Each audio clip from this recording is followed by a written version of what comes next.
अजितदादांसाठी त्यांचे दोन्ही पुतणे मैदानात उतरलेत। मुंबई पोलिसांनी अडवून लावल्यानंतर रोहित पवार, युगेंद्र पवार वकिलांची अख्खी फौज घेऊनच बारामती पोलीस ठाण्यात पोहोचलेत।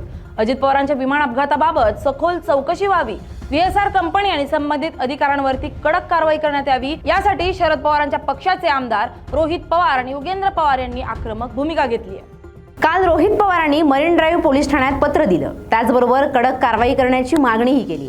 अशातच रोहित पवार आता बारामती तालुका पोलीस ठाण्यामध्ये गुन्हा दाखल करण्यासाठी दाखल झालेत। अजित पवारांच्या अपघाताची सखोल चौकशी व्हावी अशी मागणी करण्यात येते। अजित पवारांचे भाऊ राजेंद्र पवार, युगेंद्र पवार, रोहित पवार यांच्यासह अनेक कार्यकर्ते आणि नागरिक बारामती पोलीस स्टेशन समोर एकवटले आहेत। मोठ्या प्रमाणावर घोषणाबाजी करण्यात येते। जो गेला तो साधा माणूस नव्हता, महाराष्ट्राचा तारणहार होता, त्यामुळे FIR दाखल झालीच पाहिजे आणि FIR घेतलीच पाहिजे असं म्हणत हातात पोस्टर घेऊन मोठ्या संख्येने कार्यकर्ते जमा झाले।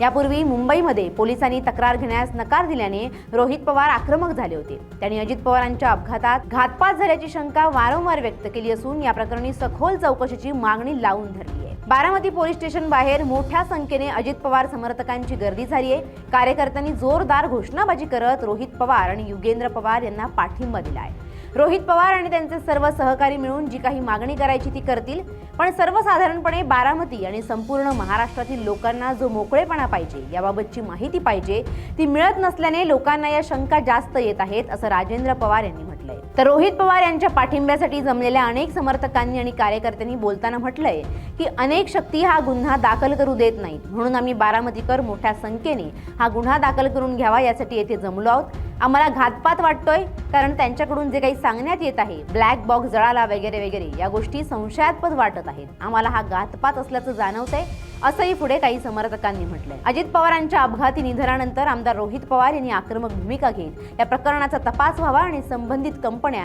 आणि अधिकारी यांच्यावर कारवाई करावी अशी मागणी केली आहे। दरम्यान अजित पवार यांचे दुसरे पुतणे युगेंद्र पवार हे देखील आता रोहित पवारांप्रमाणेच आक्रमक झाल्याचं दिसून येत आहे। रोहित पवार यांनी बुधवारी VSR विरोधात तक्रार दाखल करण्यासाठी मुंबईतील मरीन लाईन पोलीस स्थानक गाठलेलं, पण पोलिसांनी DGCAच्या विरोधात गुन्हा दाखल करण्यास नकार दिला।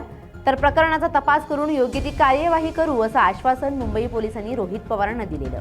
यानंतर रोहित पवार, युगेंद्र पवार वकिलांची फौज घेऊनच बारामतीत पोलीस ठाण्यात दाखल झालेत।